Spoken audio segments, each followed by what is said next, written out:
যেই টপিকটা নিয়ে আজকে আমরা কথা শুনবো ইনশাআল্লাহ বিইذনিল্লাহ, সেটা হচ্ছে কোরআনের সাথে আমাদের প্রিয় নবীজির সম্পর্ক কেমন ছিল, প্রফেটিক রিলেশন উইথ কোরআন। আল্লাহ রাসূল সাল্লাল্লাহু আলাইহি ওয়া আলিহি ওয়াসাল্লামের সাথে কোরআনের সম্পর্ক, অ্যাটাচমেন্টটা কেমন ছিল, how was his relationship with the Quran. কিভাবে তিনি কোরআনকে ধারণ করতেন নিজের মধ্যে, কিভাবে কোরআনকে লালন করতেন, কোরআনকে কতটুকু সময় দিতেন। আজকের পুরো আলোচনা জুড়ে আমরা এটা দেখব এবং একটু নিজের সাথে মিলিয়ে নেওয়ার চেষ্টা করবো যে আমরা কতটুকু কোরআনকে সময় দিই এবং কোরআনের সাথে আমাদের অ্যাটাচমেন্টটা কতটুকু, কোরআনের সাথে আমাদের ভালোবাসা এটা কতটুকু, আমরা কতটুকু কোরআনকে ধারণ করি বা লালন করি, এটা একটু নিজেদের সাথে মিলিয়ে নেওয়ার চেষ্টা করব। পুরো আলোচনাটাতে আমি প্রায় 30টি পয়েন্ট কভার করার চেষ্টা করব। প্রত্যেকটা পয়েন্ট যদি 2 মিনিট করে আমি শেয়ার করি তাহলে 30 দুগুণা 60 মিনিট, প্রায় 1 ঘন্টা। খুব সিম্পলি যদি আমি বলি যে কোরআনের সাথে প্রিয় নবীজির সম্পর্ক কেমন ছিল, কোরআনের সাথে বেসিকলি আল্লাহ রাসূল সাল্লাল্লাহু আলাইহি ওয়া আলিহি ওয়াসাল্লামের গভীর প্রেমের বাঁধন ছিল, সীমাহীন ভালোবাসা ছিল। শর্টলি বলতে গেলে গভীর প্রেমের বাঁধন এবং সীমাহীন ভালোবাসা ছিল। Because he was the living কোরআন, তিনি নিজেই ছিলেন জীবন্ত কোরআন।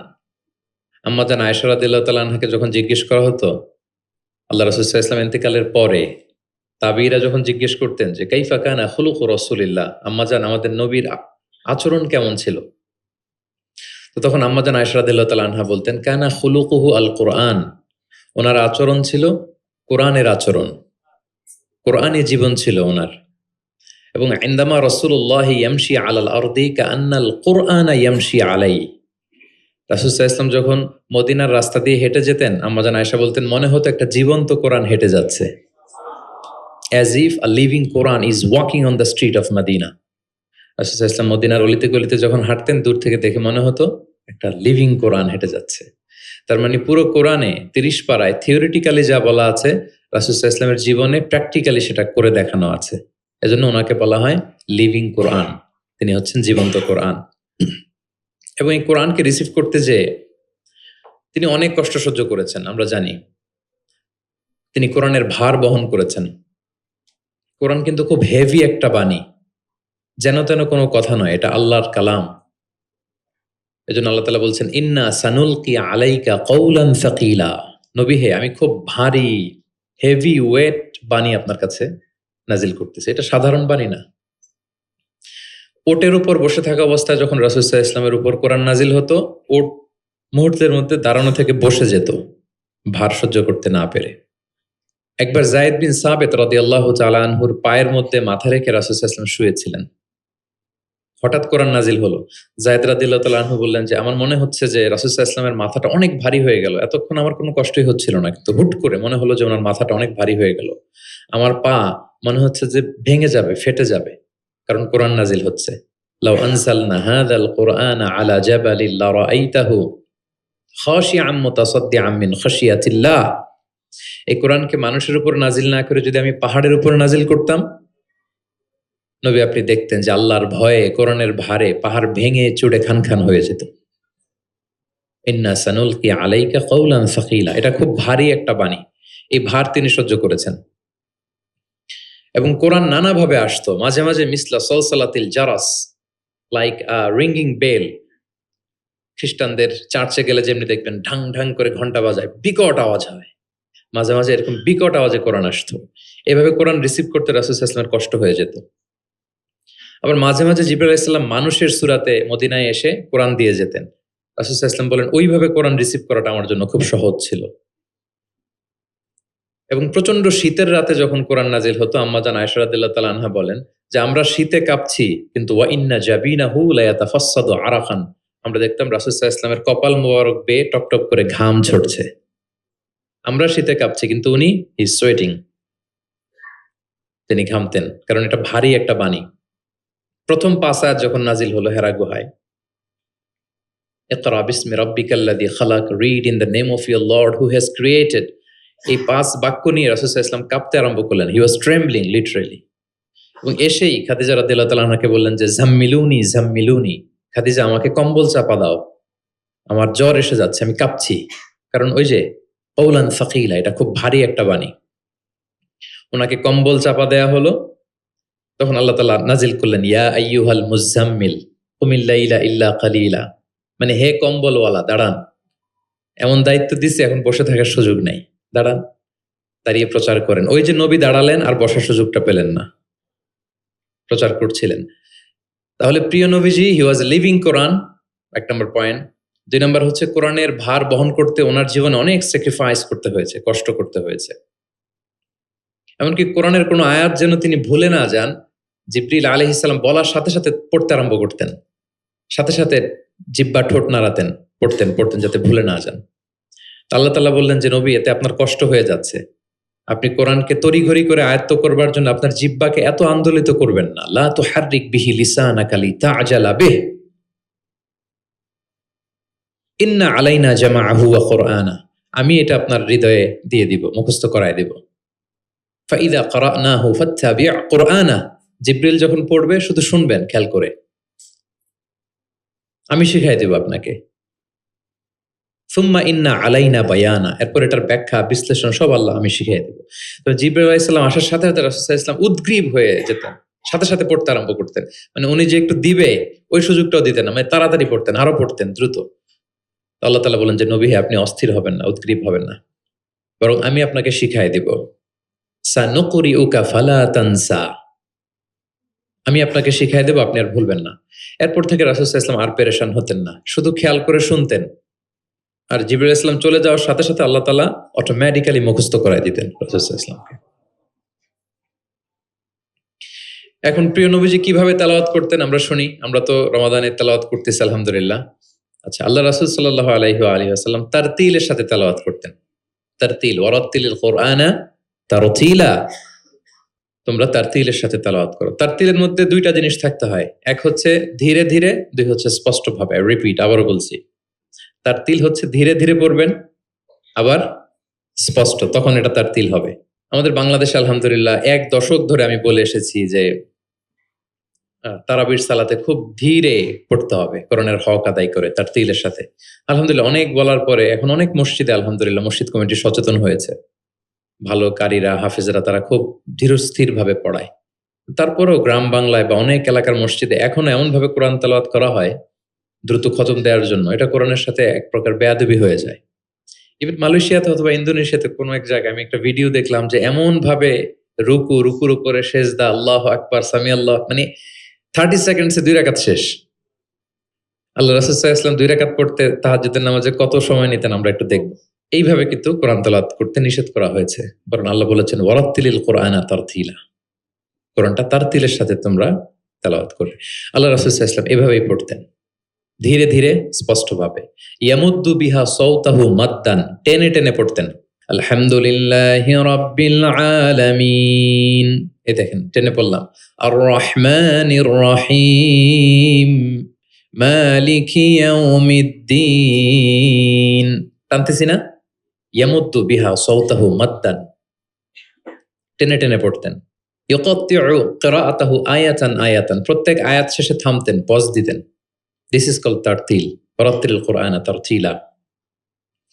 আনাস রাদিয়াল্লাহু তাআলা আনহু বলতেন রুব্বা কারিন লিল কুরআন ওয়াল কুরআনু ইয়ালআনুহু, কোরআনের অনেক তেলাওয়াতকারী আছে, তেলাওয়াতে সওয়াবের বিপরীতে লানত পায়। কোরআন পড়লে তো সওয়াব হওয়ার কথা, কিন্তু কোরআন তাকে কি করে? লানত করে। একটু মিলায় নেন নিজের সাথে যে আমাদের তেলাওয়াতটা কেমন। আচ্ছা, তাহলে রাসূল সাল্লাল্লাহু আলাইহি ওয়াসাল্লাম তারতিলের সাথে তেলাওয়াত করতেন, পাশাপাশি তিনি খুব সুমধুর কণ্ঠে তেলাওয়াত করতেন এবং তিনি আদেশ করতেন যায়িনুল কুরআনা বিআসওয়াতিকুম, তোমরা তোমাদের গলায় যে আল্লাহ তাআলা সুর দিয়েছেন ওই সুর দিয়ে কোরআন তেলাওয়াত করো। যার যতটুকু সুর আছে, সবার হয়তো অত সুরেলা হবে না, যতটুকু, প্রত্যেকের একটা সুর আছে না নাই বলেন? যতটুকুই দিয়েছে আল্লাহ তাআলা আপনার গলায় সুর, ওই সুরটাকে ব্যবহার করে আপনি কোরআন তেলাওয়াত করবেন। রাসূল সাল্লাল্লাহু আলাইহি ওয়াসাল্লাম সুর দিয়ে কোরআন পড়তেন এবং তিনি বলেছেন লাইসা মিন্না মান লাম ইয়াতাগান্না বিল কুরআন, আমার যে উম্মত সুর করে কোরআন পড়ে না সে কবু আমার উম্মত হতে পারে না, সুর করে পড়তে হবে। বারা ইবনে আযিব রাদিয়াল্লাহু তাআলা আনহু বলেন যে আমি একবার দেখলাম এশার নামাজের সময় ক্বারা রাসূলুল্লাহ ফিল ইশাই বিত্তিনি ওয়াজ যাইতুন, মানে ওয়াত্তিনি ওয়াজ যাইতুন ওয়া তুরি সিনিন, এই সূরাটা দিয়ে রাসূল সাল্লাল্লাহু আলাইহি ওয়াসাল্লাম দেখলাম একবার এশার নামাজের ইমামতি করতেছেন। বারা ইবনে আসিব রাদিয়াল্লাহু তাআলা আনহু তিনি বলতেছেন, এবং তিনি বলেন, ফামা সামি'তু আহাদান আহসানা সাওতাম মিনহু, আমার জীবনে এত সুরেলা কণ্ঠের অধিকারী কোনো মানুষের তেলাওয়াত আমার জীবনে আমি শুনি নাই। বারা ইবনে আসিব রাদিয়াল্লাহু তাআলা আনহু রাসূল সাল্লাল্লাহু আলাইহি ওয়াসাল্লামের একজন সাহাবী, তিনি বলেন, এশার নামাজে দেখলাম সূরা আত-তিন দিয়ে তিনি নামাজের ইমামতি করছেন, এত সুমধুর ছিল নবীজির কণ্ঠ, আমি আমার জীবনে এত সুমধুর কণ্ঠের তেলাওয়াত শুনি নাই। না জানি প্রিয় নবীজি কত সুমধুর কণ্ঠে তেলাওয়াত করতেন, আমরা তো শুনতে পারি নাই।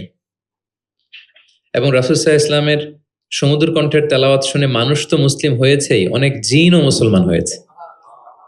অনেক জিন, মক্কার যারা গণক ছিল তারা জিন দিয়ে গণনার কাজ করত, জিনদেরকে উপরে পাঠাতো, ফেরেশতারা কি কনভারসেশন করে এগুলো শুনে আসতো, এগুলো এসে গণকদেরকে বলতো, গণকরা এগুলো বলে বলে মক্কায় বিভিন্ন ধরনের সংশয় তৈরি করত। কিন্তু যখন কোরআন নাজিল হওয়া শুরু হলো, আকাশের নিরাপত্তা জোরদার করা হলো, এখন আর জিনেরা উপরে যেতে পারে না, উপরে গেলে আগুনের গোলা ছোড়া হয় ওদের গায়ে। এবার জিনেরা একটা মিটিং বসলো, তারা বলতেছে ঘটনা কি, আগে তো অনেক ফেরেশতাদের কথা শুনে এসে গণকদের বলে দিতে পারতাম, এখন তো এই সুযোগটা নাই, ঘটনা কি, হোয়াট হ্যাপেন? নিশ্চয়ই পৃথিবীতে এমন নতুন কিছুর আগমন ঘটেছে যেটার প্রভাবে ঊর্ধ্ব জগতের নিরাপত্তা বলয়কে আরো মজবুত করা হয়েছে। কি সেটা খোঁজো। খুঁজতে খুঁজতে খুঁজতে খুঁজতে একদল জিন রাসূল সাল্লাল্লাহু আলাইহি ওয়াসাল্লাম উকাজের এক বাজারের দিকে যাচ্ছিলেন। ইন দ্য মেইন টাইম ফজরের সালাতে তিনি নামাজের ইমামতি করছেন। ওই সময়ে একদল জিন পাশ দিয়ে যাচ্ছিল। হঠাৎ তারা দাঁড়িয়ে থমকে দাঁড়ালো, দেখে যে আল্লাহ রাসূল সাল্লাল্লাহু আলাইহি ওয়াসাল্লাম কোরআন তেলাওয়াত করতেছেন। এই কোরআনের বাণী তারা কখনো শুনে নাই। তারা শুনে অবাক, এবং এই তথ্য নিয়ে জিনদের সর্দারের কাছে যেয়ে বলল, ঘটনা তো এটার কারণে এখন আকাশের নিরাপত্তা বেশি, আমরা আর উপরে যেতে পারি না। তারা যেয়ে বলল যে আমরা ঈমান এনে ফেলছি ওই নবীর উপর, ইন্না সামি'না কুরআনান আজাবা ইয়াহদি ইলা রুশদি ফাআমান্না বিহ। তারা বলল যে আমরা কি আজীব কোরআন শুনে আসলাম, যেটা সত্যের এবং হেদায়েতের দিকে পথ দেখায়, এবং ওয়ালান নুশরিকা বিরাব্বিনা আহাদা, আমাদের রবের সাথে আমরা আর শিরক করব না, আমরা আর মুশরিক থাকবো না, আমরা ঈমান এনে ফেললাম। তাহলে আল্লাহ রাসূল সাল্লাল্লাহু আলাইহি সাল্লামের সুমধুর কণ্ঠের তেলাওয়াত শুনে শুধু মানুষ নয়, বরং জিনেরাও ইসলাম ধর্ম গ্রহণ করেছে। আল্লাহ রাসূল সাল্লাল্লাহু আলাইহি ওয়াসাল্লাম তেলাওয়াতের মাঝখানে মাঝে মাঝে খুব কান্না করতেন, বিশেষ করে রাতের নামাজে কান্না ভেজা কণ্ঠে তেলাওয়াত করতেন। আমরা কি করি? অর্থই তো বুঝতে পারতেছি না, কোথায় কাঁদবো আর কোথায় একটু আনন্দ পাবো। দেখবেন যে কাবা ঘরের ইমামরা যখন জান্নাতের আয়াত আসে, একটা ভিন্ন মাকামে পড়ে, যে মাকামের মধ্যে একটা খুশি প্রাণবন্ত একটা ভাব। আবার জাহান্নামের আযাবের আয়াত যখন আসে, তখন কান্নার মাকামে পড়ে, এবং এমন ভাবে ডুকরে ডুকরে কাঁদে, মুসল্লিরাও কাঁদে। আল্লাহ রাসূল সাল্লাল্লাহু আলাইহি ওয়াসাল্লাম মাঝরাতে যখন কিয়ামুল লাইল, তাহাজ্জুদ এগুলো পড়তে দাঁড়াতেন, দীর্ঘ সময় কোরআন পড়তেন, এত দীর্ঘ সময় পা ফুলে যেত, হাত্তা তাতাফাত্তারা কাদামা, পা দুটো ফুলে মোটা হয়ে যেত, এরকম দীর্ঘ সময় দাঁড়িয়ে থাকতেন। আম্মা জান আয়েশা রাদিয়াল্লাহু তাআলা আনহা বলতেন, ইয়া রাসূলুল্লাহ, আপনার তো আগের পরের সব গুনাহ মাফ, আদতে ওনার তো কোনো গুনাহই নেই, নবীরা তো মাসুম নিষ্পাপ, তারপরও আপনি রাত জেগে এত কষ্ট কেন করেন? আল্লাহ রাসূল সাল্লাল্লাহু আলাইহি ওয়াসাল্লাম বলেছেন, আফালা উহিব্বু আন আকুনা আবদান শাকুরা, আয়েশা, আমি কি শুকরগুজার বান্দা হব না? মানে আমার আল্লাহ আমাকে ক্ষমার ঘোষণা দিয়েছে, ঠিক আছে, কিন্তু আমি কি শুকরগুজার হব না? আমার রোলটা তো আমি প্লে করব, আমার সর্বোচ্চ তো উজাড় করে আমি আমার রবের সামনে পেশ করব। মাঝরাতে তিনি দীর্ঘ সময় দাঁড়িয়ে তেলাওয়াত করতেন, পা ফুলে যেত, মাঝে মাঝে একটি আয়াত পড়ে থামতেন, সে আয়াত নিয়ে ভাবতেন, কাঁদতেন, বারবার কাঁদতেন, পড়তেন, তার দাড়ি ভিজে যেত, প্রতিটি আয়াত তিনি অনুভব করতেন হৃদয় দিয়ে, তার হৃদয়কে নাড়া দিত, এভাবে তিনি তেলাওয়াত করতেন। এক সাহাবী বর্ণনা করেন, একবার আল্লাহ রাসূল সাল্লাল্লাহু আলাইহি ওয়াসাল্লামকে আমি রাতের সালাতে দেখলাম, এমন ভাবে তিনি কাঁদছেন, ওয়ালি জাওফিহি আযীরুন কাআযীরিল মিরজালি মিনাল বুকা, গরম পানি ফুটাতে দিলে ড্যাগের ভেতরে গরম পানির যেরকম টকবকে উতলে ওঠার একটা শব্দ, এরকম উতলে ডুকরে ডুকরে কান্নার একটা শব্দ আমি শুনতে পেলাম। এভাবে তিনি কাঁদছিলেন। যেদিন বদরের যুদ্ধ, তার আগের রাতে আলী রাদিয়াল্লাহু তাআলা আনহু বলেন, সেনাবাহিনীর ছাউনির মধ্যে সব সাহাবারা, ৩১৩ জন সাহাবা সবাই রাতে ঘুমাচ্ছে, একটু এনার্জি নেওয়ার জন্য, সকালে যুদ্ধ শুরু হবে। কিন্তু আমি দেখলাম সবাইকে ঘুম পাড়িয়ে আল্লাহ রাসূল সাল্লাল্লাহু আলাইহি ওয়াসাল্লাম নামাজে দাঁড়িয়ে কাঁদছেন। সব সাহাবারা ঘুমিয়ে আছে, কিন্তু আমি খেয়াল করে দেখি যে রাসূল সাল্লাল্লাহু আলাইহি ওয়াসাল্লাম ঘুমান নেই। গাছের নিচে দাঁড়িয়ে তিনি সারা রাত ব্যাপী কান্না করছেন আর তেলাওয়াত করছেন। এভাবে তিনি কোরআনকে ফিল করতেন। আম্মাজান আয়েশা বলেন, রাতে এত কাঁদতেন মাঝে মাঝে তেলাওয়াত করতে করতে, হাত্তা বাল্লা হাজারা, জামা ভিজে যেত, হাত্তা বাল্লা লিহিয়াতা, দাড়ি ভিজে যেত, হাত্তা বাল্লাল আরদা, যেখানে সেজদা দিতেন জমিন ভিজিয়ে দিতেন কাঁদতে কাঁদতে। এবং রাতের সালাতে দীর্ঘ তেলাওয়াত করতেন। কিন্তু জামাতের নামাজ আবার অপেক্ষাকৃত সংক্ষিপ্ত করতেন, এটা সুন্নাহ। কারণ জামাতের নামাজ তো আর আমি একা পড়ছি না, আমার পেছনে অসুস্থ, বয়স্ক, সিনিয়র সিটিজেন, মুসাফির, ট্রাভেলার অনেকে থাকতে পারে। জামাতের সুযোগ পেলে আপনি শর্টকাট করবেন, মিনিমাম স্ট্যান্ডার্ডে শেষ করে দেবেন। কিন্তু একা যখন নামাজের সুযোগ পাবেন, আপনার নফল নামাজ, আপনার কিয়ামুল লাইল, তখন কি করবেন? ফালিউ তৌবিল মাশা আ, যত লম্বা মনে চায়। আমরা ভুল করি অনেকে, একা একা নামাজ পড়ার সময় তাড়াহুড়ো করে ফেলি। ইমামতির সুযোগ পাইছি তখন বিশাল লম্বা কেরাত, অপোজিট, মানে ভুল করে ফেলছি আমরা, এটা করব না। আমার এই ছোট্ট ভিডিওটা আমি আমার সোশ্যাল মিডিয়া হ্যান্ডেলে শেয়ার করেছিলাম। দেখলাম যে বাংলাদেশে শিক্ষিত সচেতন লোকজন অনেক এপ্রিসিয়েট করেছে। অনেক সময় এমন হয় যে প্রচন্ড রোদ, জুমার সালাতে পাঁচতলা মসজিদ ভরে, বারান্দা, রাস্তার মধ্যে। আমার অনেক সময় এমন হয়েছে যে সফরে আমি ফ্লাইট ধরবো, রাস্তায় জুমাতে আমি অংশগ্রহণ করেছি। প্রচন্ড রৌদ্র, দাঁড়ানো যায় না, আবার ঝড় বৃষ্টি। তো এতগুলো মানুষ যে এখানে নামাজ পড়বে, এখানে যদি আপনি লম্বা কেরাত পড়েন তাহলে তো কষ্ট হয়ে যাবে মানুষের। একবার আল্লাহ রাসূল সাল্লাল্লাহু আলাইহি ওয়াসাল্লাম নামাজ একটু বেশি ছোট করে ফেললেন, সংক্ষিপ্ত করে। সাহাবারা বললেন, ইয়া রাসূলুল্লাহ, এত তাড়াতাড়ি নামাজ শেষ করলেন, এত তাড়াতাড়ি তো করতে দেখি না। তখন রাসূল সাল্লাল্লাহু আলাইহি ওয়াসাল্লাম বললেন, আমি যখন নামাজে ছিলাম, উইমেন প্রেয়ার্স এরিয়া, যেটা মানে মদিনার নারীরা তো পেছনে দাঁড়াতো, তিনি বললেন ওখান থেকে আমি একটা ছোট্ট বাচ্চার কান্নার আওয়াজ শুনতে পেলাম। আমার মনে হচ্ছিল ওই বাচ্চাটাকে সামলাতে বাচ্চাটার মায়ের বড্ড কষ্ট হয়ে যাচ্ছে, ওই মায়ের যাতে একটু কষ্ট কম হয় এজন্য নামাজটা আমি একটু শর্ট করে দিয়েছি। দেখেন, মানে অন্যের প্রতি সহানুভূতি, এটা আমাদের মধ্যে নাই। যে আমার ভাইয়ের একটু সুবিধা হোক, আমার বোনদের একটু সুবিধা হোক, আমার কমিউনিটির একটু সুবিধা হোক, এইটা আমরা ফিল করি না। তিনি যখন একা সালাত পড়তেন অনেক লম্বা, কিন্তু জামাতের সালাতে তিনি সংক্ষিপ্ত সালাত আদায় করতেন। কত লম্বা? হুযায়ফা ইবনুল ইয়ামান রাদিয়াল্লাহু তাআলা আনহু, নাম শুনেছেন ওনার? হুযায়ফা মদিনার গোয়েন্দা বিভাগের প্রধান ছিলেন, হেড অফ ডিটেকটিভ ব্রাঞ্চ, আল্লাহ রাসূল সাল্লাল্লাহু আলাইহি ওয়াসাল্লামের গোয়েন্দা বিভাগের প্রধান। উনি এমন কিছু কথা কাউকে বলতেন না, কিন্তু শুধু হুযায়ফাকে বলতেন। মদিনায় মোট কতজন মুনাফিক ছিল আল্লাহ রাসূল সাল্লাল্লাহু আলাইহি ওয়াসাল্লাম জানতেন, কাউকে বলেননি, শুধু হুযায়ফাকে বলেছিলেন। এজন্য ওমরে ফারুক রাদিয়াল্লাহু তাআলা আনহু যখন খলিফা, তিনি যখন দেখতেন কেউ মারা যেত, হুট করে ইমামতি করতে যেতেন না, আগে দেখতেন যে ওই কাতারে হুযায়ফা আছে কিনা। যদি দেখতেন যে হুযায়ফা আছে, উনি ইমামতি করতেন। হুযায়ফাকে এদিকে না দেখলে অন্য কাউকে দায়িত্ব দিয়ে দিতেন। এবং ওমরে ফারুক রাদিয়াল্লাহু তাআলা আনহু এত মুত্তাকি সাহাবী ছিলেন, একবার হুযায়ফা ইবনুল ইয়ামানের কাছে যেয়ে বলে যে, হুযায়ফা, আমি তো জানি না মদিনাতে কতজন মুনাফিক ছিল, এর নামগুলো তো রাসূল তোমাকে বলেছে, তুমি একটু আমাকে বলো যে আমি ওমরের নামটা আবার ওই লিস্টে আছে কিনা। আমার ভয় হয় যে আমি আবার মুনাফিকদের ভেতরে ঢুকে গেলাম কিনা। হুযায়ফা ইবনুল ইয়ামান বললেন, আমিরুল মুমিনিন, আপনি কি বলেন? আল্লাহ রাসূল সাল্লাল্লাহু আলাইহি সাল্লাম তো বলেছেন যে আপনি কোনো রাস্তা দিয়ে যদি হাঁটেন, শয়তান যদি ওই রাস্তা দিয়ে আসে, আপনাকে দেখলে শয়তান ওই রাস্তা রেখে দিয়ে অন্য রাস্তা দিয়ে হাঁটে। কশ্চিনকালেও মুনাফিকদের লিস্টে আপনার নাম থাকতে পারে না। তো এই হুযায়ফা ইবনুল ইয়ামান রাদিয়াল্লাহু তাআলা আনহু, উনি বললেন, একবার রাতে আমি আল্লাহ রাসূল সাল্লাল্লাহু আলাইহি ওয়াসাল্লামের সাথে কিয়ামুল লাইল, মানে তাহাজ্জুদের নামাজে শরীক হওয়ার সুযোগ পেয়েছিলাম। একা একা নামাজ তিনি পড়তেছিলেন, হুযায়ফা যে জয়েন করেছেন। তখন রাসূলুল্লাহ সাল্লাল্লাহু আলাইহি সাল্লাম সূরা বাকারা দিয়ে শুরু করলেন। কোন সূরা? বলেন, সবাই বলেন তো কোন সূরা? কোরআনের সবচাইতে দীর্ঘতম সূরা। আয়াত কত? 286, মানে অনেক বড় সূরা। তো উনি শরীক হলেন, শরীক হওয়ার পরে আল্লাহ রাসূল সাল্লাল্লাহু আলাইহি সাল্লাম সূরা বাকারা দিয়ে শুরু করলেন। তো উনি ভাবলেন মনে হয় 100 আয়াত যাওয়ার পরে রাসূল সাল্লাল্লাহু আলাইহি সাল্লাম রুকুতে যাবেন। কত আয়াত যাওয়ার পরে? 100 আয়াত গেল, যায় না রুকুতে। 200 আয়াত গেল, তাও যায় না রুকুতে। 286 আয়াত শেষ, মানে সূরা বাকারাই, তাও রুকুতে যায় না। এরপরে রাসূল সাল্লাল্লাহু আলাইহি ওয়াসাল্লাম সূরা আলী ইমরান শুরু করেছেন, ওইটাও শেষ। এরপর রাসূল সাল্লাল্লাহু আলাইহি ওয়াসাল্লাম সূরা নিসা শুরু করেছেন। Could you imagine that? আপনি চিন্তা করতে পারেন? তার মানে এক এক রাকাতে উনি 2 থেকে 3 ঘন্টা, মাঝে মাঝে এমন হয়েছে 2 রাকাতে সারা রাত শেষ কভার করে দিয়েছেন। এবং হুযায়ফা বলেন, আমার কাছে মনে হলো যতক্ষণ তিনি দাঁড়িয়ে তেলাওয়াত করছিলেন ঠিক ততক্ষণ আবার রুকুতে ছিলেন, যতক্ষণ রুকুতে ছিলেন ঠিক ততক্ষণ আবার সেজদায় লুটিয়েছিলেন। 2 রাকাতে পুরো রাত তিনি শেষ করে দিয়েছেন।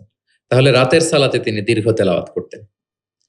সব সময় তিনি তেলাওয়াত মুখর সময় কাটাতেন, দাঁড়িয়ে, বসে, শুয়ে, হাঁটা অবস্থায়, আরোহী অবস্থায়, সব সময়। অজু থাকা অবস্থায়, অজু না থাকা অবস্থায়।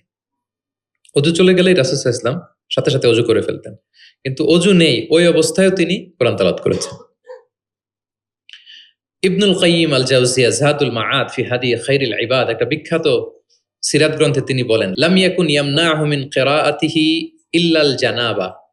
গোসল ফরজ হয় যেই পরিস্থিতিতে, ওই পরিস্থিতি ছাড়া কোনো কিছু রাসূল সাল্লাল্লাহু আলাইহি ওয়াসাল্লামকে কোরআন তেলাওয়াত থেকে বিরত রাখতে পারত না। মানে গোসল ফরজ হয় কোন কারণে আপনারা তো জানেন। এরকম পরিস্থিতি হলে তিনি শুধু তেলাওয়াত করতেন। এছাড়া দাঁড়িয়ে, বসে, হাঁটছেন, আরোহণ করেছেন, অজু আছে কিংবা অজু নেই, সবসময় তিনি কোরআন তেলাওয়াত করতেন।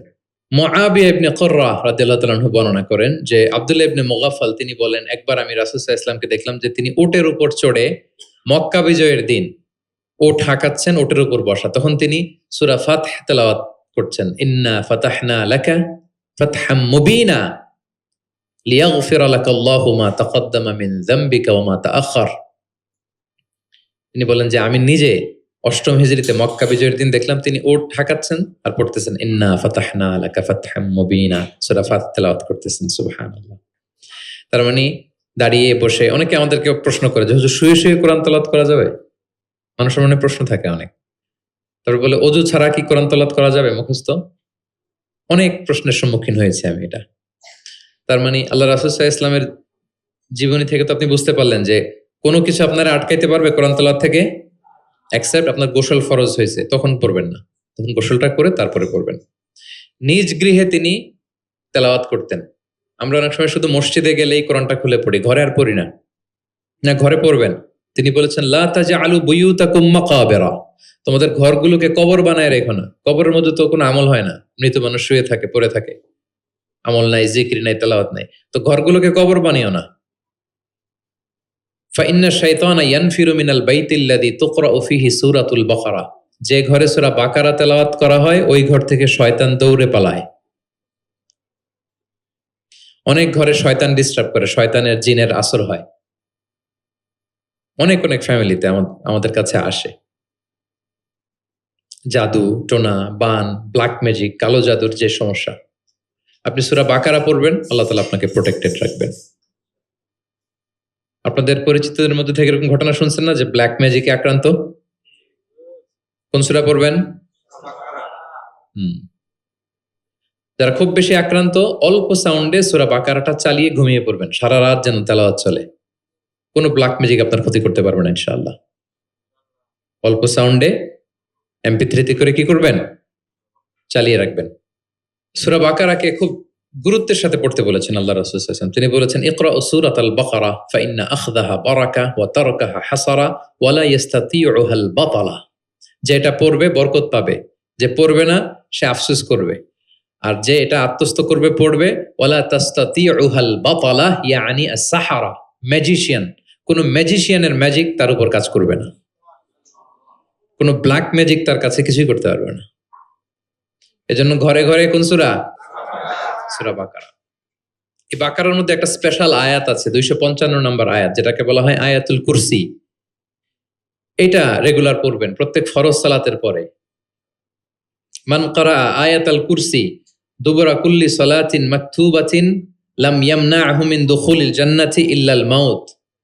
প্রত্যেক ফরজ সালাতের পরে যে ব্যক্তি আয়াতুল কুরসি তেলাওয়াত করবে, ওই ব্যক্তির জান্নাতে প্রবেশের ক্ষেত্রে আর কোনো বাধা থাকে না। একটা জিনিস ছাড়া, মৃত্যু। লোকটা মরে না তাই জান্নাতে যায় না, মরলেই জান্নাতি। প্রত্যেক ফরজ সালাতের পরেই আপনারা পড়বেন, যারা পড়েন কন্টিনিউ করবেন, আর যারা পড়েন না মনে রাখবেন, নোটে রাখেন, যেটা আমরা রেগুলার ওয়াজিফা বানাবো। ইট শুড বি রেগুলার ওয়াজিফা। আল্লাহ রাসূল সাল্লাল্লাহু আলাইহি সাল্লাম তিনি বলেছেন যে 7 কেরাতের যেটা দিয়ে সহজ লাগে সেটা দিয়ে তেলাওয়াত করতে পারবো, মানে ফ্লেক্সিবিলিটি আছে। আমরা এটা একটু একাডেমিক আলোচনা হয়ে যায়, তারপরে বলে রাখি, আমরা যে তেলাওয়াতটা করি বা কোরআন পড়ি, এটা রিওয়ায়াত হাফসান আসিমের তেলাওয়াত করি আর কি। এছাড়াও আরো অনেকগুলো 7টা কেরাত আছে, এগুলো যারা এলমুল কেরাতে যারা মাহের তারা জানে। তো সেগুলো দিয়েও আপনি তেলাওয়াত করতে পারবেন, ফ্লেক্সিবিলিটি আছে। হ্যাঁ, এটার পরে আরেকটা বিখ্যাত কেরাত আছে ওয়ার্শের কেরাত, রেওয়ায়ত ওয়ার্শান নাফিয়া, এরকম কুম্বুলের কেরাত আছে, এরকম অনেকগুলো কেরাত আছে। এই কেরাত আপনি পড়তে পারবেন। যেমন আরো সহজ করে বলি, আমরা যেমনি পড়ি ওয়াদ্দোহা ওয়াল্লাইলি ইযা সাজা, আরেকটা মোতাওয়াতির সনদের এরকম কেরাত আছে, তারা পড়ে ওয়াদ্দোহে। আমরা পড়ি কি ওয়াদ্দোহা, ওই কেরাতে কি পড়ে ওয়াদ্দোহে। আমরা পড়ি ওয়াল্লাইলি ইযা সাজা, ওরা পড়ে ওয়াল্লাইলি ইযা সাজে। আমরা পড়ি ইহদিনাস সিরাতাল মুস্তাকিম, তারা বলে ইহদিনাজ সিরাতাল মুস্তাকিম। আমরা পড়ি মালিকি ইয়াউমিদ্দিন, এরা পড়ে মালিকি ইয়াউমিদ্দিন। এরকম কিছু পার্থক্য আছে। তো ওই কেরাতগুলোও সহিহ মুতাওয়াত্তির সনদে আসছে। তো আল্লাহ রাসূল সাল্লাল্লাহু আলাইহি ওয়াসাল্লাম বলেন 7 কেরাতের যেটা দিয়ে সহজ লাগে তোমরা পড়ো। যেমন বাংলা ভাষা একটা, এর মধ্যে আঞ্চলিকতা আছে না? নোয়াখালীর এরাও বাংলা বলে কিন্তু একটু ভিন্ন, সিলেটের ভাইরা একটু ভিন্ন, চট্টগ্রামের এরা বাংলাইতে বলে নাকি? চট্টগ্রামের লোকেরা কোন ভাষায় কথা বলে? ফার্সিতে, বাংলা, কিন্তু আপনি হয়তো বুঝবেন না, এমন এমন শব্দ আপনি বুঝবেন না, কিন্তু তারা প্রত্যেকেই বাংলা বলে। তো একই আরবির মধ্যেও অনেক আঞ্চলিকতা আছে। এই 7টা আঞ্চলিকতায় কোরআন নাজিল হয়েছে। রাসূল সাল্লাল্লাহু আলাইহি ওয়াসাল্লাম বলেন যেটা সহজ লাগে পড়ো। তো একবার হিশাম বিন হাকিম বিন হিজাম উনি একবার সূরা ফুরকান পড়তেছেন এমন একটা কেরাতে, যেই কেরাত ওমর রাদিয়াল্লাহু তাআলা আনহু শোনেন নাই। উনি তো আবার খুব রাগী ছিলেন, ইসলামের কোন রুল ভায়োলেট হয়েছে দেখলে তাৎক্ষণিক অ্যাকশন নিতেন, ডাইরেক্ট অ্যাকশন নিতেন। তো উনি ভাবছে যে কোরআনকে বোধহয় সে বিকৃত করে পড়ছে, এই কেরাতটা ওনার আবার জানা ছিল না।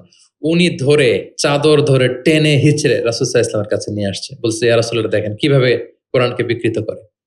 তো আল্লাহ রাসূল সাল্লাল্লাহু আলাইহি ওয়াসাল্লাম বললেন ওমর শান্ত হও, আগে তাকে ছাড়ো। ওমর রাদিয়াল্লাহু আনহু ছাড়লেন। রাসূল সাল্লাল্লাহু আলাইহি ওয়াসাল্লাম বললেন আরসিলহু ইকরা, এই ওমর রাখো, ছাড়ো, আচ্ছা পড়ো কিভাবে পড়ছো। তো হিশাম বিন হাকিম বিন হিজাম তেলাওয়াত করে শোনালেন সূরা ফুরকান। রাসূল সাল্লাল্লাহু আলাইহি ওয়াসাল্লাম বললেন হাকাযা উনজিলাত, কোরআন তো এভাবেও নাজিল হয়েছে। আচ্ছা ওমর তুমি কিভাবে জানো? ওমর রাদিয়াল্লাহু তাআলা আনহু বললেন ইয়া রাসূল আপনি তো আমাদেরকে এইভাবে শিখিয়েছেন। তখন রাসূল সাল্লাল্লাহু আলাইহি ওয়াসাল্লাম বললেন ওয়া হাকাযা উনজিলাত, এভাবেও নাজিল হয়েছে। উনজিলাল কুরআনু আলা সাবআতি আহরুফ, আরবি ভাষা 7টা ডায়ালেক্টে, 7 ডায়ালেক্টে কোরআন নাজিল হয়েছে। ফাকরাউ মা তায়াসসারা মিন, যেটা দিয়ে সহজ লাগে। ওয়া দোহা পড়লেও হবে, দোহে পড়লেও হবে, হ্যাঁ সবটাই পড়তে পারবেন, দোহাও হবে দোহেও হবে। আল্লাহ রাসূল সাল্লাল্লাহু আলাইহি ওয়াসাল্লাম অন্যকে কোরআন তেলাওয়াত শোনাতেন।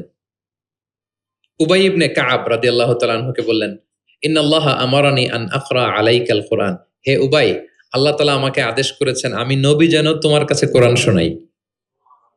উবাই ইবনে কাব বললেন আল্লাহু সাম্মানি, নবীজি আপনি বলেন কি আল্লাহ আমার নাম ধরে বলছে? মানে খুশিতে বাকবাকুম, আনন্দে আত্মহারা, শিহরিত, ইয়া রাসূলুল্লাহ আমি উবাইয়ের নামটা ধরে আল্লাহ বলছেন? আল্লাহ রাসূল সাল্লাল্লাহু আলাইহি ওয়াসাল্লাম বললেন নাম, তোমার নাম ধরে বলেছেন। আল্লাহ তাআলা আমাকে বলেছেন আমি যেন সূরা বাইকিনা লাম ইয়াকুনিল্লাযীনা কাফারু, এই সূরাটা যেন আমি তোমার সামনে শোনাই। ফাযারাফাত আইনাহু, তিনি কাঁদতে আরম্ভ করলেন শুনে, কারণ ওনার নাম ধরে যদি আল্লাহ তাআলা বলেন এটা ওনার জন্য কত বড় প্রেস্টিজিয়াস এবং সৌভাগ্যের একটা ব্যাপার। তাহলে অন্যকে কোরআন শোনাতেন। আচ্ছা, আবার আল্লাহ রাসূল সাল্লাল্লাহু আলাইহি ওয়াসাল্লাম মাঝে মাঝে অন্যদের থেকে শুনতেন, অন্যের কণ্ঠে কোরআন শোনারও একটা আনন্দ আছে, কি বলেন? ইবনে মাসউদ রাদিয়াল্লাহু তাআলা আনহুকে একবার বললেন ইকরা, ইবনে মাসউদ একটু কোরআন তেলাওয়াত করো তো। তো তিনি বললেন আকরা ওয়া আলাইকা উনজিল, হে নবী আপনার সামনে দাঁড়িয়ে আমি এত বড় স্পর্ধা আমি তেলাওয়াত করব, আপনার উপর আকাশ থেকে কোরআন নাজিল হয়। আল্লাহ রাসূল সাল্লাল্লাহু আলাইহি ওয়াসাল্লাম বললেন ইন্নী উহিব্বু আন আসমাআহু মিন গায়রি, আমি তোমাদেরকে শোনাতে যেমনি পছন্দ করি তোমাদের থেকে শুনতেও পছন্দ করি। তিনি সূরা নিসা তেলাওয়াত করে শোনালেন। কেন শুনলেন? আব্দুল্লাহ ইবনে মাসউদ থেকে, কারণ আল্লাহ রাসূল সাল্লাল্লাহু আলাইহি সাল্লাম টার্গেট করেছিলেন যে আব্দুল্লাহ ইবনে মাসউদ এই উম্মার কোরআনের টিচার হবে। কি হবে? মানে যার যেদিকে মেধা আল্লাহ রাসূল সাল্লাল্লাহু আলাইহি ওয়াসাল্লাম ওই প্রতিভা ওইদিকে কাজে লাগাতেন। যার যেদিকে মেধা, এই যে বললাম হুজাইফা ইবনুল ইয়ামান গোয়েন্দা বিভাগের প্রধান, কেন জানেন? তার এই দিকে আগ্রহ বেশি। মুআদ ইবনে জাবাল, উনি মদিনা রাষ্ট্রের সিনিয়র আমলা ছিলেন, প্রশাসনিক কাজ ভালো বুঝতেন। হাসান বিন সাবেত লেখালেখি জানতেন, ওনাকে জাতীয় কবি ঘোষণা দিয়েছেন যে তুমি ন্যাশনাল পয়েট, যাও কবিতা লিখো। একবার মক্কা থেকে তিনি ফিরতেছেন, নামাজ হবে, এক সাহাবী আজান দিচ্ছেন, তো কিছু মুশরিক ছেলে এখনো মুসলিম হয় নাই, ওরা আজানকে ব্যঙ্গ করতেছে। মুখ ভেঙানো বোঝেন না, মানে যেটা বলে ওইটাই ব্যঙ্গ করে করে বলতেছে।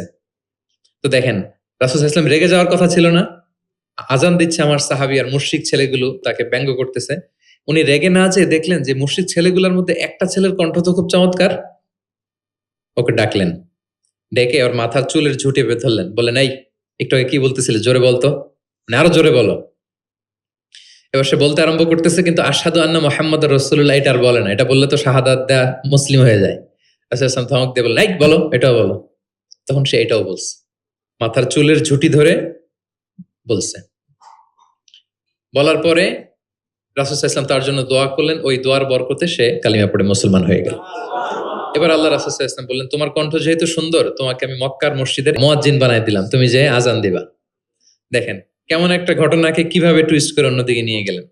রেগে যাওয়ার কথা ছিল, কিন্তু দেখলেন যে প্রতিভা আছে তো এর মধ্যে, এত উঁচু গলা, একে মুয়াজ্জিন বানানো যায়। তিনি হয়ে গেলেন বাইতুল্লাহর মুয়াজ্জিন। এবং ওই যে মুশরিক থাকা অবস্থায় ওনার মাথার চুলের ঝুঁটি ধরে রাসূল ইসলাম বলছেন, এই আজান দাও। ওই যে রাসূল ইসলামের বরকতের হাত মাথার চুলে লেগেছিল, উনি মৃত্যুর আগ পর্যন্ত ওই চুলগুলো আর কাটেন নাই কোনোদিন। উনি এদিকে চুল কাটতেন, এদিকে কাটতেন, এদিকে কাটতেন, সামনের চুল কাটতেন না। যখন জিজ্ঞেস করা হতো আপনি এরকম হেয়ার কাট কেন আপনার, বলতেছে আমি মুশরিক অবস্থায় আমার প্রিয় নবীজি আমার মাথার চুলের ঝুঁটি ধরে আমাকে আজানের তালিম দিয়েছিলেন, ওনার বরকতময় হাতের ছোঁয়া আমার এই চুলে লেগেছে, আমি চাই এই চুলগুলো সাথে নিয়ে আমি কবরে যাব। এবং ওই চুলগুলোর সাথেই ওনাকে কবর দেয়া হয়েছে। ওই চুলগুলোকে উনি পেঁচিয়ে একটা পাগড়ির মতো করে, বড় হয়ে গেছে তো অনেক, এটা পেঁচিয়ে পাগড়ির মতো করতেন, এরপরে উনি টারবান পড়তেন, পাগড়ি পড়তেন। তাহলে প্রিয় ভাইয়েরা, আব্দুল্লাহ ইবনে মাসউদ রাদিয়াল্লাহু তাআলা আনহুকে রাসূল সাল্লাল্লাহু আলাইহি ওয়াসাল্লাম টার্গেট করেছিলেন যে উনি এই উম্মতের কোরআনের টিচার হবে। কি হবে? এজন্য বলেন পড়ো তো ইবনে মাসউদ, তিনি পড়ে শোনালেন। এবং তিনি বলেছেন, মান আহাব্বা আন ইয়াকরা আল কোরআনা গাদ্দান কামা উনজিল ফালইয়াকরাহু আলা কিরাআতি ইবনে উম্মি আবদ। জিবরিল যেভাবে কোরআন নাজিল করেছে হুবহু এইভাবে কোরআন যে শিখতে চায়, সেজন্য ইবনে মাসউদের কাছে কোরআন শেখে। সাহাবারা ইবনে মাসউদ রাদিয়াল্লাহু তাআলা আনহুর কাছে এভাবে কোরআন শিখতেন। তাহলে দেখেন, কোরআন অন্যকে শোনাতেন, অন্যদের থেকে শুনতেন, এবং কোরআন যারা শিখে এবং শেখায় তাদেরকে তিনি শ্রেষ্ঠ বলে ঘোষণা দিয়েছেন, খায়রুকুম মান তাআল্লামাল কুরআনা ওয়া আল্লামাহ। যে কোরআন শেখে এবং শেখায় সে তোমাদের মাঝে শ্রেষ্ঠ। আপনি যদি শিখেন, লজ্জার কিছু নাই যে বয়স আমার 40 হয়ে গেছে, 50 হয়ে গেছে, আমি তো পারি না। না, এটা আপনার জন্য সৌভাগ্যের। It's a blessing, you are lucky, it's an honour. আল্লাহ যে সুযোগ দিয়েছেন আপনি শিখবেন, কোরআন শোনাবেন। আপনি যদি শোনান আপনি শ্রেষ্ঠ, যিনি আপনাকে শোনায় সেও শ্রেষ্ঠ। মানে এমন এক মেকানিজম, কোরআন শিখলেও সে শ্রেষ্ঠ, আবার যে শেখায় সেও শ্রেষ্ঠ। তো আমরা এই অ্যাক্টিভিটিজের সাথে যেন জড়িত থাকি। এবং কারো সুন্দর কণ্ঠ দেখলে আল্লাহ রাসূল সাল্লাল্লাহু আলাইহি ওয়াসাল্লাম প্রশংসা করতেন। আবু মুসা আল আশআরী রাদিয়াল্লাহু তাআলা আনহু একবার মসজিদে নববীতে তেলাওয়াত করতেছিলেন, আল্লাহ রাসূল সাল্লাল্লাহু আলাইহি ওয়াসাল্লাম পাশ দিয়ে যাচ্ছেন। আরেক বর্ণনা আছে ওনার ঘরে তেলাওয়াত করতেছিলেন, উনি রাতে ওনার বাসার পাশ দিয়ে যাচ্ছেন, হঠাৎ কান লাগিয়ে শুনলেন এত সুন্দর গলা। তিনি বুঝতে পারলেন এটা আমার আবু মুসা আল আশআরীর কণ্ঠ। তো সকালবেলা ফজরের পরে আবু মুসাকে ডেকে বললেন, আবু মুসা, লাকাদ উতিতা মিজমারান মিন মাযহামিরি আলি দাউদ। দাউদ নবীর গলায় আল্লাহ যে সুরের ঝংকার দিয়েছেন, এই উম্মতের মধ্যে তোমার গলায় আল্লাহ সে সুরের লহরী ঢেলে দিয়েছেন। তাও মুসা বলে, ইয়া রাসূলুল্লাহ, আমি তো কখনো আপনার সামনে তেলাওয়াত করিনি, আপনি কি করে বুঝলেন? তো রাসূল সাল্লাল্লাহু আলাইহি ওয়াসাল্লাম বললেন, গত রাতে তোমার ঘরের পাশ দিয়ে যাচ্ছি, তোমার তেলাওয়াত শুনে আমি থমকে দাঁড়িয়েছি, যতক্ষণ পড়েছো আমি শুনেছি। আবু মুসা আল আশআরী তো অবাক হলেন, বললেন, ইয়া রাসূলুল্লাহ, আপনি দাঁড়িয়ে আমার তেলাওয়াত শুনেছেন, এটা যদি জানতাম আমি যে আরো কত সুর করে পড়তাম, আমি যে আরো কত সুর দিয়ে পড়তাম, ফজর পর্যন্ত পড়তাম। দাউদ আলাইহিস সালাম নবীদের মধ্যে সবচেয়ে সুরেলা গলার নবী ছিলেন। ওনার উপরে জাবুর কিতাব নাজিল হয়েছিল। আকাবা একটা উপসাগর আছে জর্ডানে, আমি এবার জর্ডান ভিজিটে দেখে এসেছি। আকাবা উপসাগরের তীরে বসে তিনি যখন জাবুর তেলাওয়াত করতেন, আকাবা উপসাগরের মাছগুলো সব চলে আসতো তেলাওয়াত শুনতে, এত সুর ছিল ওনার গলায়। তো নবী আলাইহিস সালাম বলেন যে দাউদ নবীর গলায় যে সুর দিছে, আমার সাহাবীদের মধ্যে আল্লাহ তোমার গলায় সেই সুর ঢুকাই দিছে। সুবহানাল্লাহ। তো নবী যদি প্রশংসা করে একজন সাহাবীর তেলাওয়াতের, ওনার কেমন লাগবে বলেন তো? হ্যাঁ, ভালো লাগবে। তিনি তেলাওয়াতের প্রশংসা করতেন এভাবে। তিনি রমাদানে সবচেয়ে বেশি তেলাওয়াত করতেন, যে সময়টা আমরা কাটাচ্ছি। আমরা কোন মাস কাটাচ্ছি এখন? সাইয়্যিদুশ শুহুর, 12 মাসের মধ্যে শ্রেষ্ঠতম মাস। এই মাসে সবচেয়ে তেলাওয়াত করতেন। আম্মা জান আয়েশা রাদিয়াল্লাহু তাআলা আনহা বলেন, লা আ'লামু রাসূলুল্লাহি সাল্লাল্লাহু আলাইহি ওয়াসাল্লামা ক্বরাআল কুরআনা কুল্লাহু ফি লাইলাতিন ক্বাত্তু গায়রা রমাদান। রমজান ছাড়া কোনো মাসে মানে এক রাতে পুরো কোরআন পড়ে ফেলছেন এরকম আমি দেখি নাই। শুধু রমাদানেই দেখেছি এত তেলাওয়াত করতে। এবং বছরব্যাপী যা নাজিল হতো, আল্লাহ রাসূল সাল্লাল্লাহু আলাইহি সাল্লাম রমাদানে সেটা রিভাইজ করতেন। এবং রমাদানের প্রতি রাতে জিবরিল আলাইহিস সালামের সাথে রাসূল সাল্লাল্লাহু আলাইহি ওয়াসাল্লামের মিটিং হতো। প্রতি রাতে, তার মানে 30 দিনে কয়টা মিটিং? 30টা মিটিং। কি হতো এই মিটিং এ? সারা বছর যা নাজিল হয়েছে রাসূল সাল্লাল্লাহু আলাইহি ওয়াসাল্লাম জিবরিল আলাইহিস সালামকে সেটা শোনাতেন। আবার জিবরিল আলাইহিস সালাম রাসূল সাল্লাল্লাহু আলাইহি ওয়াসাল্লামকে শোনাতেন, দুই পক্ষ থেকে। আর যে বছর আল্লাহ রাসূল সাল্লাল্লাহু আলাইহি ওয়াসাল্লাম ইন্তেকাল করেছিলেন, ওই বছর পুরো কোরআনটা দুইবার জিবরিল আলাইহিস সালাম আল্লাহ রাসূল সাল্লাল্লাহু আলাইহি ওয়াসাল্লামকে শুনিয়েছেন। আবার আল্লাহ রাসূল সাল্লাল্লাহু আলাইহি ওয়াসাল্লাম দুইবার জিবরিল আলাইহিস সালামকে শুনিয়েছেন। আজকে থেকে নিয়ত করেন, আমরা শোনাবো। আপনি ভাবিকে শোনাবেন, ভাবি আপনাকে শোনাবে, আপনি আপনার মেয়েকে শোনাবেন, আপনার মেয়ে আপনাকে শোনাবে, যে সূরাটাই পারেন। ঘরটা একটা কোরআনময় ফ্যামিলি হবে, আমাদের ফ্যামিলিটা, কি বলেন? এরকম বরকতময় ফ্যামিলি আমরা চাই না? এবং সাহাবাদেরকে উদ্বুদ্ধ করতেন বিভিন্ন সূরার ফজিলতের কথা বলে বলে, যে এটা এই সূরা পড়ো, এই ফজিলত। একবার উবাই ইবনে কাব রাদিয়াল্লাহু তাআলা আনহুকে বললেন, আতুহিব্বু আন উআল্লিমাকা সূরাতান লাম ইয়ানজিল ফিত তাওরাত ওয়ালাল ইনজিল ওয়ালা জাবুর। হে উবাই, তুমি কি চাও যে আমি তোমাকে এমন একটা সূরা শিখাবো যেটার মতো মর্যাদাপূর্ণ সূরা তাওরাতেও নাই, ইনজিলেও নাই, জাবুরেও নাই, কোথাও নাই, এত মর্যাদাপূর্ণ? তিনি বললেন, বালা ইয়া রাসূল, অবশ্যই শিখাবেন। তখন আল্লাহ রাসূল সাল্লাল্লাহু আলাইহি ওয়াসাল্লাম বলেন, সেই সূরাটা তুমি নিজেই জানো। সেটা কি? সেটা হচ্ছে কাইফা তাকরাউ ফিস সালাহ। তুমি নামাজে কোন সূরা পড়ো, মানে কোন সূরা ছাড়া নামাজ হয় না, বলেন তো? সূরা ফাতিহা। আল্লাহ রাসূল সাল্লাল্লাহু আলাইহি ওয়াসাল্লাম বললেন, এই সূরা ফাতিহা এটা যেন তেন কোনো সূরা নয়, এর মতো মর্যাদাপূর্ণ সূরা তাওরাত, জাবুর, ইনজিল কোথাও আসেনি। ইন্নাহা লাহিয়া সাবউল মাসানি ওয়াল কুরআনুল আযীম। এটা নিত্য পাঠনীয় সপ্ত বাক্য। সূরা ফাতিহায় মোট কয়টা বাক্য? 7টা। সবাই বলেন কয়টা? এটাকে বলে সাবউল মাসানি, মানে সব সময় পড়া হয় এমন 7টা বাক্য। ওয়ালাকাদ আতাইনাকা সাবআম মিনাল মাসানি ওয়াল কুরআনুল আযীম। এটা সব সময় পড়তে হয়। আবু হুরায়রা রাদিয়াল্লাহু তাআলা আনহু বলেন যে আল্লাহ রাসূল সাল্লাল্লাহু আলাইহি ওয়াসাল্লাম একবার আমাদেরকে উৎসাহ দিয়ে বললেন যে একটা সূরা আছে, এই সূরার 30টা আয়াত। এই সূরা যদি কেউ তেলাওয়াত করে, এই সূরা কিয়ামতের দিন এই তেলাওয়াতকারীর পক্ষে আল্লাহর কাছে সুপারিশ করবে, এমনকি তর্ক করবে, যতক্ষণ আল্লাহ তাআলা তেলাওয়াতকারীকে জান্নাতি হিসেবে ঘোষণা না দেয়। বলেন তো কোন সূরা এটা? সূরা মুলক। হ্যাঁ। অনেক মানুষ, আলহামদুলিল্লাহ শতাধিক মানুষ দেশে বিদেশে এয়ারপোর্টে আমাকে দেখা হইলেই বলে যে শেখ, আপনার সূরা মুলকের তাফসীর শুনে আমি সূরা মুলক মুখস্থ করেছি। আলহামদুলিল্লাহ, আমার সৌভাগ্য। অনেকে বলে যে সাইয়্যিদুল ইস্তিগফার আপনার আলোচনা থেকে শুনে মুখস্থ করেছি। তারপর অনেকে বলেছে যে আস্তাগফিরুল্লাহর আমলটা আপনার আলোচনা থেকে শুনে আমরা অভ্যস্ত হয়েছি। আলহামদুলিল্লাহ, এটা অভ্যাস করবেন। সূরা মুলক তেলাওয়াত করবেন। কয় আয়াত সূরা মুলকে? এক মাসে কয় দিন? প্রতিদিন যদি একটা আয়াত মুখস্থ করেন, 30 দিনে সূরা মুলক হয়ে যাবে না? কঠিন? বেশি কঠিন? করবেন। এভাবে ফজিলতের কথা বলে আল্লাহ রাসূল সাল্লাল্লাহু আলাইহি ওয়াসাল্লাম সাহাবাদেরকে উদ্বুদ্ধ করতেন। গত বছর আমার একটা বই এসেছে, কোরআনের উপর এক নজরে কোরআন। নাম শুনেছেন না আপনারা? সবগুলো সূরার ফজিলত আমরা ওখানে নিয়ে এসেছি। 114 সূরার ফজিলতকে আপনি পাবেন। এবং পড়লে আপনার আরো বেশি মন চাইবে সূরাটার তাফসীর জানতে, অর্থ জানতে, মুখস্থ করতে।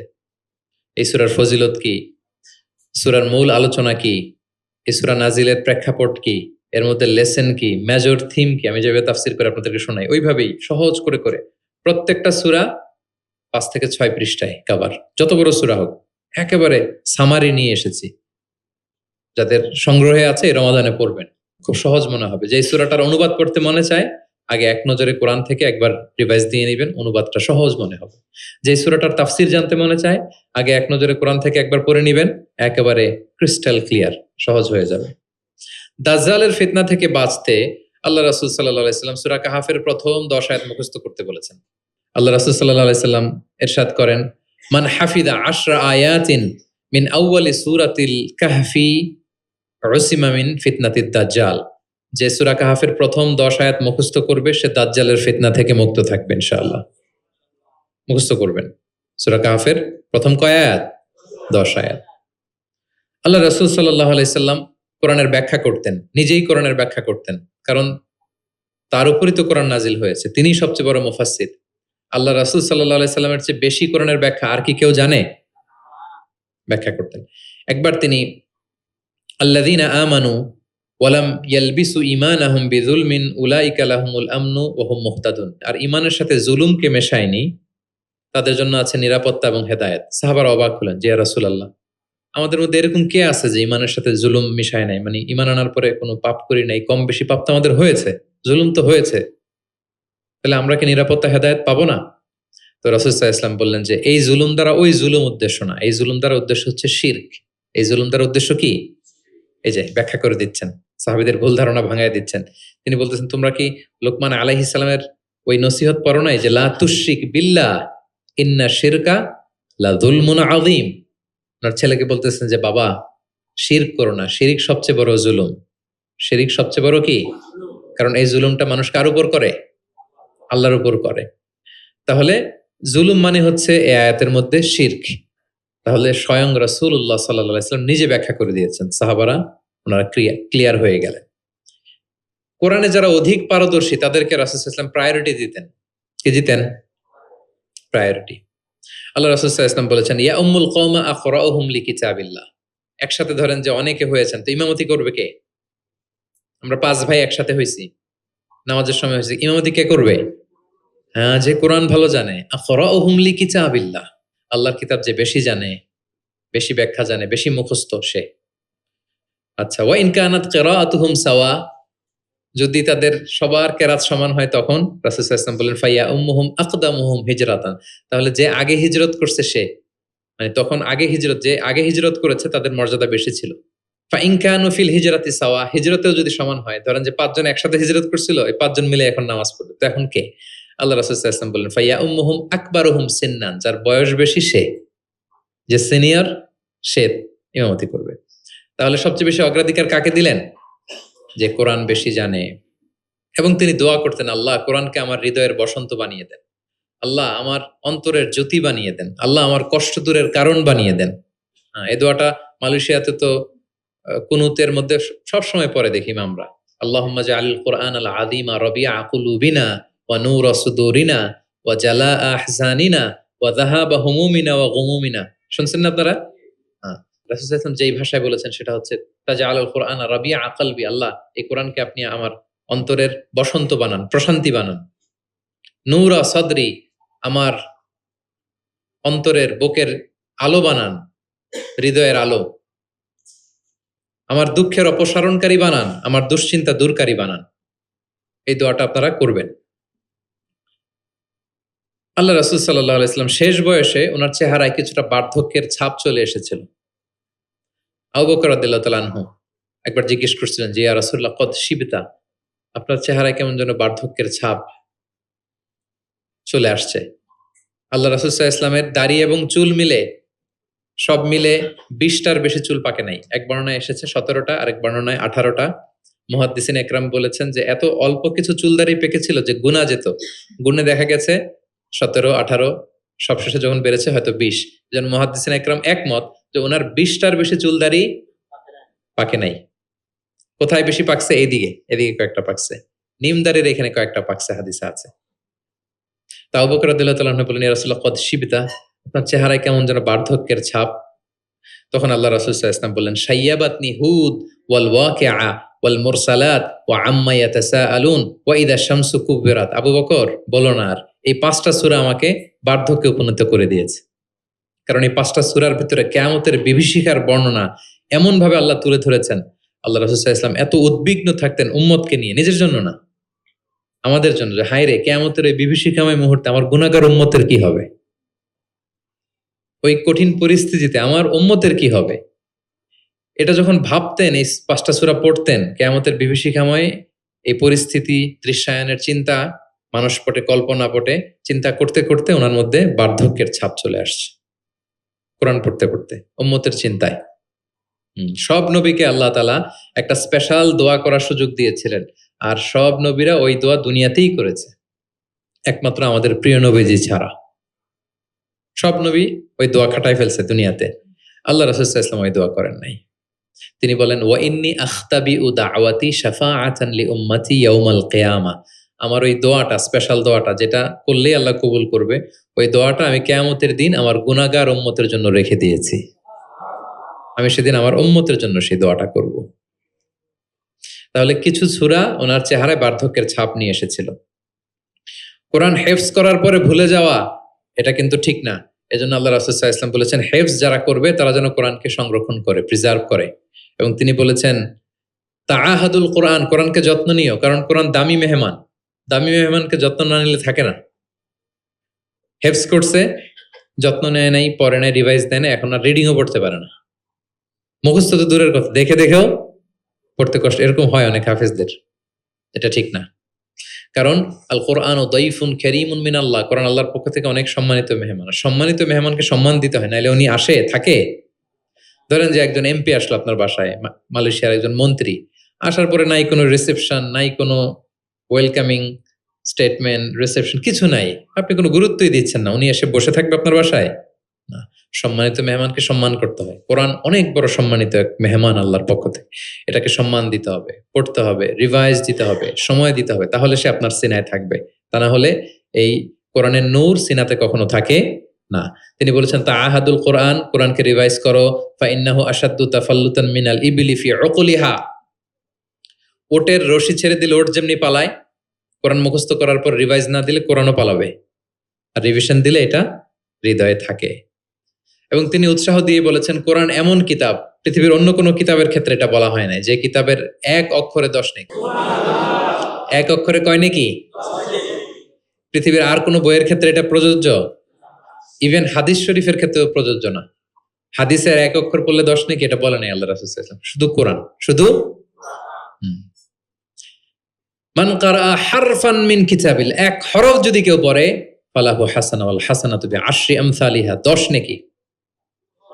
লা আকুলু আলিফ লাম মিম হারফুন, আল্লাহ রাসূল বলেন সূরা বাকারার শুরুতে যা আছে আলিফ লাম মিম, মনে করেন তিনটা মিললে এক অক্ষর না, বাল আলিফুন হারফুন, আলিফ একটা হরফ, লামুন হারফুন, লাম একটা হরফ, মিমুন হারফুন, মিম এক হরফ। তাহলে আলিফ লাম মিম বললে কয় সওয়াব? 30টা নেকি আল্লাহ তাআলা আমাদের আমলনামায় দিচ্ছেন। অনেকে বলে যে হুজুর পড়তে পারি না, কষ্ট হয়, বয়স হয়ে গেছে 50 60, এখন তো মুখ দিয়ে আসে না, বলে অনেকে কমপ্লেন করে না। রাসূল সাল্লাল্লাহু আলাইহি ওয়াসাল্লাম তাদেরকে সুসংবাদ দিয়েছেন, বলেছেন যাদের বয়স হয়ে গেছে, ওয়াল্লাযী ইয়াকরাউল কোরআন ওয়া ইয়াতাতাউ ফি, পড়তে গেলে জিহ্বায় আটকায়া যায়, এটাকে আরবিতে বললে তা ইয়াতাতাউ, মানে গিরা লেগে গেছে, জিহ্বায় আটকে যায়। তো যার আটকে যায়, কষ্ট হয়, যদি সে কোরআন পড়ে, ফালাহু আজরান, তার ডাবল সওয়াব। কোরআন পড়তেছে এটার সওয়াব, ওই যে আটকাইতেছে ওইটার আরেক সওয়াব। কষ্ট হচ্ছে যে, শাক্কুন আলাইহি লাহু আজরান, তার ডাবল সওয়াব। এবার বলেন, কষ্ট হইলে কি পড়া বন্ধ করে ফেলবেন? তো কি করবেন? আরো চেষ্টা করবো, আরো পড়বো, কারণ প্রতিনিয়ত আল্লাহ তাআলা আমার আমলনামা ভারী করছেন। এবং এই যে কোরআনের মজলিসে হাজির হলে, আল্লাহ রাসূল সাল্লাল্লাহু আলাইহি ওয়াসাল্লাম উৎসাহিত করেছেন যে কোরআনের মজলিসে হাজির হলে কি হয়, ইয়াতলুনা কিতাব আল্লাহ, যেখানে কোরআনের আলোচনা হয়, ওয়া ইয়াতাদারাসুনা বাইনাহুম ইল্লা নাযালাত আলাইহিমুস সাকিনা, প্রশান্তি নেমে আসে, আসমানি প্রশান্তি। আপনি প্রশান্তি ফিল করতেছেন সাকিনা হৃদয়ে? এই যে আজকের এই প্রোগ্রামে আপনি যেটা ফিল করতেছেন, পৃথিবীর কোনো গেট টুগেদার, কোনো ফাংশন, কোনো প্রোগ্রামে কি এই প্রশান্তি আপনি পান? পাইলে বলেন, পাবেন? কোরআনের যে মাজলিস, ওটাতে বসলেই একটা আলাদা আসমানি প্রশান্তি। হাফাতহুমুল মালাইকা, ফেরেশতারা ঘিরে রাখে এই প্রোগ্রাম, কি করে? আজকে আপনাদের সিকিউরিটি দিতেছে কারা? পুলিশ, বিশেষ ফোর্স কারা? ফেরেশতারা, মালাইকাতুল্লাহ। ওয়া যাকারাহুমুল্লাহু ফীমান ইনদাহ, এবং আল্লাহ তাআলা ফেরেশতাদের সামনে গর্ব করে বলে, দেখো আমার বান্দারা আমাকে দেখে নাই, জান্নাত দেখে নাই, জাহান্নাম দেখে নাই, কোরআন পড়ে বিশ্বাস করেই আজকে চলে আসছে, গর্ব করে বলতে থাকে। তখন আল্লাহ বলে যে এই বান্দারা কি চায়, আজকে যা চাবে তাই দিয়ে দেব। যেন ইফতারের পূর্ব মুহূর্তে দোয়া কবুলের একটা মাহেন্দ্রক্ষণ, আমরা যেন এই সময়টাকে কাজে লাগাই, আমরা আল্লাহর কাছে দোয়া করব। আর এত এত ফজিলতের পরেও যারা কোরআন পড়ে নাই তাদের নসিবে কি থাকবে বলেন? আল্লাহ রাসূল সাল্লাল্লাহু আলাইহি ওয়াসাল্লাম তাদের বিরুদ্ধে স্বয়ং মামলা দায়ের করবেন, যার সুপারিশ ছাড়া আমরা জান্নাতের চেহারা দেখব না। ওই নবী তার বিরুদ্ধে দাঁড়াবে। ওয়াকালা রাসূল ইয়া রাব ইন্না কওমি ইত্তাখাযু হাযাল কুরআনা মাহজুরা। তিনি কিয়ামতের দিন বলবে, আল্লাহ আমার এই উম্মত কোরআনকে পরিত্যক্ত করেছে, ইগনোর করেছে, বর্জন করেছে, পড়ে নাই। বছরের পর বছর গেছে, কোরআনটা হাতে নেয় নাই, কোরআনের একটা পাতা খুলে দেখে নাই। একের পর এক রমাদান সে পেয়েছে, কোরআনকে কোনোদিন সে তেলাওয়াত করে নাই, পাঠ করে নাই। আচ্ছা বলেন, যেই নবীর সুপারিশ ছাড়া আমরা জান্নাতে যাওয়া কল্পনাও করতে পারি না, ওই নবী যদি আপনার বিরুদ্ধে মামলা দায়ের করে, তাহলে তো জান্নাত ফকফকা একেবারে, নাকি? জান্নাতের রাস্তা ক্লিয়ার না? ইম্পসিবল, অসম্ভব। খবরদার প্রিয় ভাইয়েরা, একটু রিভাইজ করেন কোরআনের সাথে আমাদের সম্পর্ক কেমন, প্রিয় নবীজির সম্পর্ক কেমন তো আমরা শুনলাম। আমরা একটু দেখি যে আসলে আমাদের সম্পর্ক কেমন। আমরা নিজেরা শোনাই কিনা অন্যকে, অন্য থেকে শুনি কিনা, রাত্রিবেলা তেলাওয়াত করার সময় কান্না করি কিনা, চেষ্টা করি কিনা, অর্থ পড়ি কিনা, তাফসির পড়ি কিনা, কোরআন অনুযায়ী জীবনটা গড়ি কিনা, আমল করি কিনা, একটু নিজের সাথে নিজে বোঝাপড়া করেন। তাহলে আল্লাহ রাসূল সাল্লাল্লাহু আলাইহি ওয়া আলিহি ওয়াসাল্লাম যেভাবে কোরআনের সাথে নিজের সম্পর্ক করেছেন, আমরাও এভাবে নিজেদের সাথে কোরআনের সম্পর্ক করতে চাই। কি বলেন? চাই কি চাই না? এই রমাদানে আমাদের সময়গুলো কোরআনময় হোক, আমরা চাই। ধীরস্থির ভাবে পড়বেন। আজকে তো আমরা বললাম কিভাবে পড়বেন, 4G গতিতে নাকি 5G স্পিডে, তার তেলের সাথে স্পষ্টভাবে ধীরে ধীরে। অনেকে কোরআনের খতম তুলতে যায়, কোরআনের খতম দেয়া ফেলায়, লানত করবে কোরআন তাদের প্রতি। এটা করবেন না আমার প্রিয় ভাই, ধীরস্থির ভাবে তেলাওয়াত করুন, কোরআনের বঙ্গানুবাদ পড়ুন। এক নজরে কোরআন, এটা আমরা তৈরি করেছি, এরকম বই বাংলা ভাষায় হয় নাই। বাংলায় মাশাআল্লাহ অনেক অনুবাদ হয়েছে আলহামদুলিল্লাহ, অনেক বাংলায় তাফসির হয়েছে আলহামদুলিল্লাহ, কিন্তু কোরআনের সার নির্যাস আসে নাই। ইংরেজিতে আমি পেয়েছি, আরবিতে কিছু বই পেয়েছি, কিন্তু বাংলায় হয় নাই। অনেক সাধনার ফসল এটা। হাতে নিলে বুঝতে পারবেন যে কি শ্রম দেয়া হয়েছে এটাতে, সহজ করে আপনাকে বুঝায় দেওয়া হবে, সেটা পড়বেন। এবং যে সূরাগুলোকে আল্লাহ রাসূল সাল্লাল্লাহু আলাইহি ওয়াসাল্লাম বিশেষভাবে তেলাওয়াত করতে বলেছেন, তেলাওয়াত করবেন। সূরা কাহাফ জুমাবারে তেলাওয়াত করবেন, করেন তো? কোন সূরা? সূরা কাহাফ। ফজরের পরে সূরা ইয়াসিন, ফজরের পরে মাগরিবের পরে ওয়াকিয়া পড়বেন, মাগরিবের পরে এশার পরে সূরা মুলক, এশার পরে রাতে ঘুমোতে যাওয়ার আগে সূরা বাকারার শেষ 2 আয়াত, আমানা রাসূল, পড়েন। মান ক্বারাআ আয়াতাইন মিন আখিরি সূরাতিল বাকারাতি ফি লাইলাতিন কাফাতা। আল্লাহ নবী বলেন, যে ব্যক্তি রাতে ঘুমোতে যাওয়ার আগে সূরা বাকারার শেষ 2 আয়াত পরে ঘুমাতে যায়, ওই রাতের সেফটি, সিকিউরিটি, প্রোটেকশনের জন্য এই আয়াত 2টাই যথেষ্ট হয়ে যায়। সূরা বাকারার শেষ 2 আয়াত পড়বেন। 3 কুল পড়বেন, 3 কুল। কুল আস-সালাসা, 3 কুল। কুল হুয়াল্লাহু আহাদ, কুল আউযু বিরাব্বিল ফালাক, কুল আউযু বিরাব্বিন নাস। 3 কুল পড়বেন ফজরের পরে, মাগরিবের পরে, বিছানায় ঘুমোতে যাওয়ার আগে। আল্লাহ রাসূল সাল্লাল্লাহু আলাইহি ওয়াসাল্লাম এগুলো পরে হাতে ফু দিতেন, লম্বা একটা ফু দিয়ে সারা শরীরে এরকম মেসেজ করতেন, মাস্তাতা, যতটুকু সম্ভব হয়। তাহলে এটা special protection from your Lord. শয়তানের বিপরীতে, ব্ল্যাক ম্যাজিক, জাদু টোনা বানের বিপরীতে প্রোটেকশন নিলেন কার কাছ থেকে? এই ওজিফাগুলো পালন করবেন। যদি করেন, আপনার জীবন প্রশান্তিময় হবে, আপনার জীবনের সব হতাশা দূর হবে, ডিপ্রেশন দূর হবে, আসমানি প্রশান্তি নেমে আসবে ইনশাআল্লাহ।